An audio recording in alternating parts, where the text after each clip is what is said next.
అందరికీ జై శ్రీరామ్. భారత రైతాంగానికి ముఖ్యంగా ఆంధ్రప్రదేశ్ రైతులకు కూడా అన్నదాత సుఖీభవ డబ్బులు రాబోతూ ఉన్నాయి. దీనికి సంబంధించినటువంటి విషయాన్ని మనం చూడబోతూ ఉన్నాం. 23వ విడత ఎప్పుడైతే నరేంద్ర మోడీ ఆడ బటన్ నొక్కుతాడో తర్వాత చంద్రబాబు నాయుడు ఈడ బటన్ నొక్కుతాడు. రెండు రాష్ట్రాల్లో తెలంగాణలో కానీ ఆంధ్ర రైతులు కానీ ఈ 23వ విడత గురించి చాలా ఇంపార్టెంటు. 4,000 6,000 రూపాయలు కూడా పొందొచ్చు. ఏ రకంగా అంటే అక్కడ పైసలు పెంచలేరు. 21వ విడత నీకు ఆగిపోయిందా, నువ్వు ఈ పని చేస్తే ఖచ్చితంగా నీకు 21వ విడత డబ్బులు, 22వ విడత డబ్బులు, 23వ విడత డబ్బులు కలుపుకొని 6,000 రూపాయలు కూడా జమ చేయడం జరుగుతుంది. కాబట్టి నిబంధనలు ఏంటి, రూల్స్ ఏంటి పూర్తిగా ఫాలో కావాలి. ఎందుకంటే అన్నదాతలకు ఈరోజు పెట్టుబడి సహాయం కావాలి అంటే ఎంత తిప్పలవుతుందో మనందరికీ ఎరుక. కాబట్టి ప్రతి ఒక్కళ్ళు వీడియోను చివరి వరకు చూసి మీ అభిప్రాయాన్ని కామెంట్ చేయాలి. మరి నరేంద్ర మోడీ పైసలు పొందాలంటే మనం ఏం చేయాలో చూడబోతా ఉన్నాం.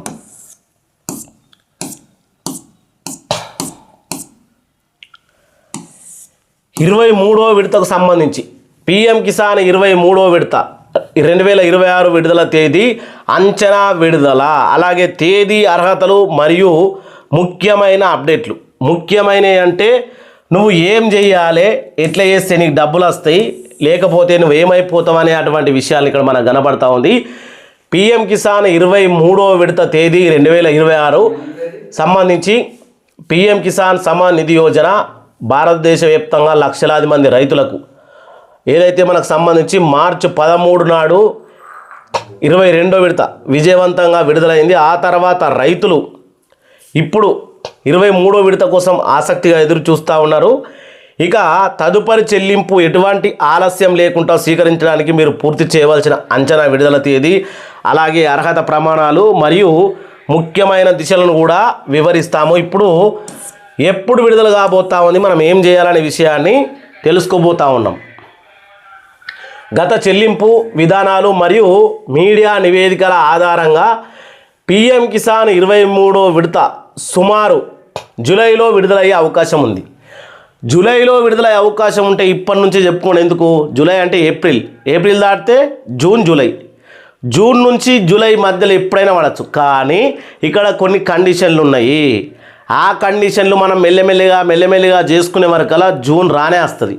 ఏప్రిల్ అయిపోతే మే, జూన్. కాబట్టి ఖచ్చితంగా మీరు ఈ విషయాన్ని పూర్తిగా చూడాలి. అయితే ప్రభుత్వం ఇంకా ఎలాంటి అధికారిక ప్రకటన చేయలేదనే విషయాన్ని గమనించాలి రైతులు. ఆర్థిక ఫోల్డర్ల ద్వారా ఎప్పటికప్పుడు తాజా సమాచారాన్ని సూచించబడతా ఉంటుంది. ప్రధానమంత్రి కిసాన్ నిధి పథకం అంటే ఏమిటి? ప్రధానమంత్రి కిసాన్ యోజన అనేది చిన్న మరియు సన్నకారు రైతులకు సహాయం అందించే లక్ష్యంతో ప్రవేశపెట్టిన కేంద్ర ప్రభుత్వ పథకం. అర్హులైన రైతులకు సంవత్సరానికి 6,000 లభిస్తుంది. ఈ మొత్తాన్ని 3 సమాన వాయిదాల్లో చెల్లిస్తారు. అలాగే బెనిఫిట్ డైరెక్ట్ ట్రాన్స్ఫర్ ద్వారా డబ్బులు కూడా నేరుగా మన బ్యాంక్ ఖాతాలో వేయబడుతుంది. అటువంటి పనులు చేయక డబ్బులు కూడా చాలామందికి రావడం లేదు. అదేంటి అనేది చూద్దాం. ఇగో ఇసొంటోళ్లను మొన్న ఇంచుమించు 4 నుంచి 5 లక్షల మంది రైతులకు 2 తెలుగు రాష్ట్రాల్లో ఏదైతే పిఎం కిసాన్ లిస్ట్ ఉందో దాంట్లో నుంచి తొలగించడం జరిగింది. ఎందుకు జరిగింది అంటే వాళ్ళు ఇటువంటి ఉన్నతవంతులు అన్నట్టు. వాళ్ళు ఎవరు చూద్దాం ఒకసారి. పిఎం కిసాన్ పథకానికి అర్హత ప్రమాణాలు. వాయిదాను స్వీకరించడానికి రైతులు ఈ కింద షరతులను తప్పక పాటించాలి. సాగు చేయదగినటువంటి వ్యవసాయ భూమి కలిగి ఉండాలి. అంటే డబ్బులు పొందాలంటే చిన్న లేదా సన్నకారు రైతు అయి ఉండాలి.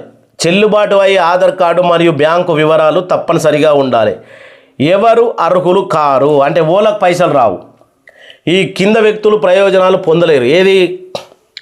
స్వతంత్రంగా భూ యజమానులు అంటే బాగా భూమి ఉన్నోళ్ళు, ప్రభుత్వ ఉద్యోగులు, ఆదాయ పన్ను చెల్లించేటోళ్ళు, పన్ను కడతలు చూడు వాళ్ళు బగ్గలు పైసలుండి నెలకు 10,000 కంటే ఎక్కువ పింఛను పొందుతున్న వాళ్ళు అంటే వాళ్ళు ఎవరు? గవర్నమెంట్ రిటైర్మెంట్ అయినటువంటి వాళ్ళు నెలకు 10,000 కంటే ఎక్కువ పింఛను పొందుతారు. వాళ్ళు రాజ్యాంగ పదవులు కలిగి ఉన్న వ్యక్తులు అంటే ఎమ్మెల్యేలు, ఎమ్మెల్సీలు, ఎంపీలు వీళ్ళందరూ సంబంధించినటువంటి విషయం. ఆలస్యం లేదా తిరస్కరణను ఏంటంటే నిర్వహించడానికి రైతులు ఈ ముఖ్యమైన దిశను పూర్తి చేయాలి. డబ్బులు పడాలంటే ఈ 3 పనులు మీరు చేసి తీరాలి. ఇవి చేస్తే 2000 రావచ్చు, 4000 రావచ్చు, 6000 రావచ్చు. చేయకపోతే నువ్వు ఎంత మొత్తుకున్నా కానీ రావు. ఇది ఏంది అనేది చాలా ముఖ్యమైన ప్రక్రియ. దీంట్లో 1వ నంబర్ ఈకేవైసీ పూర్తి చేయండి. ఈకేవైసీ తప్పనిసరి మీరు దీన్ని పూర్తి చేయవచ్చు.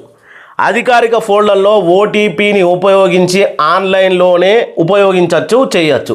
చదువుకున్నోళ్ళు ఇదంతా ఆన్లైన్లో చేయగలుగుతారు. మనం చదువుకోలేము. మీ సమీపంలో ఉన్న సిఎస్సి కామన్ సర్వీస్ సెంటర్ ద్వారా బయోమెట్రిక్ ధృవీకరణ ఉపయోగించి ఈకేవైసీ చేసుకోవచ్చు. పట్టా పాస్బుక్, ఆధార్ కార్డు తీసుకొని ఆధార్ కార్డుకు లింక్ ఉన్న ఫోన్ నంబర్ తీసుకొని పోతే అక్కడ ఈకేవైసీ అయిపోతుంది. 100 రూపాయలు 150 రూపాయలు తీసుకుంటారు, అయిపోతుంది. మళ్ళా దాంతో లొల్లే ఉన్నది.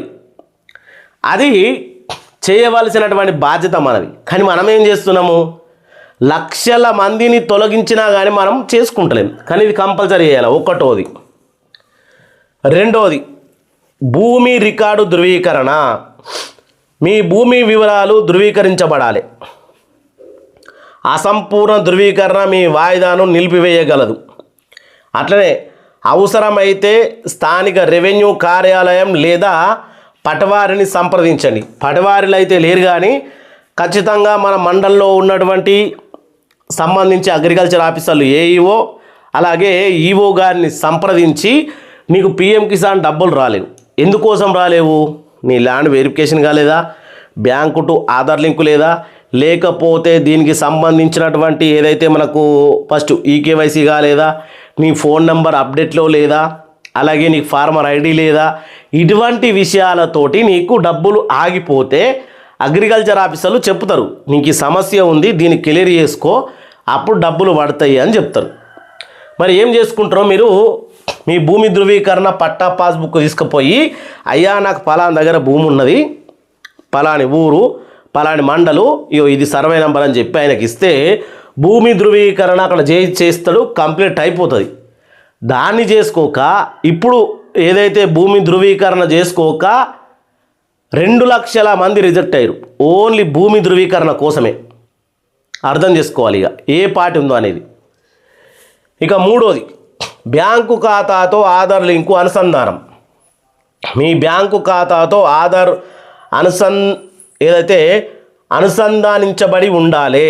డీబీటీ ప్రారంభించబడి ఉందని నిర్ధారించుకోండి. ఏదైతే మనకు బ్యాంకు ఖాతాలో పిఎం కిసాన్ నరేంద్ర మోడీ డబ్బులు పడతాయో ఆ బ్యాంకు ఖాతాకు మన ఆధార్ కార్డు లింక్ అయి ఉండాలి. ఇది only central government PM Kisan 2000 కోసమే కాదు, రాబోయే రోజుల్లో ఆంధ్రప్రదేశ్ కావచ్చు, తెలంగాణ కావచ్చు, మీరు గవర్నమెంట్ ఏ పథకాలు పొందాలన్నా, పెన్షన్లు కానీ ఇంకా ఏమన్నా కానీ, రైతు భరోసా, అన్నదాత సుఖీభవ ఇట్లాంటి ఏమన్నా కానీ కావాలంటే డీబీటీ పద్ధతి అనేది ప్రారంభించి ఉండాలి. లేకపోతే రావు, వేయరు. ఇది చాలా ముఖ్యమైన ప్రక్రియ. దీని గురించి ఏం చేయవలసిన అవసరం లేదు. ఏదైతే బ్యాంకు ఖాతా ఉందో దానికి ఆధార్ కార్డు లింక్ అయి ఉండాలి ఖచ్చితంగా. అది మీరు చేసుకోవాలి. చిన్న విషయం, బ్యాంకుకి వెళ్తే అయిపోయే పని. దాని గురించి మీరు పొడవుకోవాలి. దీంట్లో పిఎం కిసాన్ లబ్ధార్ స్థితిని తనిఖీ చేసుకోవచ్చు. ప్రధానమంత్రి కిసాన్ హెల్ప్ లైన్ నెంబర్ కూడా ఇక్కడ ఇచ్చారు. మీకు ఏమైనా ప్రాబ్లం ఉంటే మీరు దీనికి ఫోన్ చేసి తెలుసుకోవచ్చని. మీరు ఈ వివరాలను సమయానికి ఎందుకు అప్డేట్ చేయాలి సకాలంలో? ఎందుకంటే ఇగో మనం ఇవన్నీ ముందు ఎందుకు చేయాలి? అందరికీ వస్తుంది ఇట్లా ఆలోచన. సకాలంలో అందించే నవీకరణలు వీటిని నిర్ధారిస్తాయి. వాయిదాల్లో ఆలస్యం లేదు.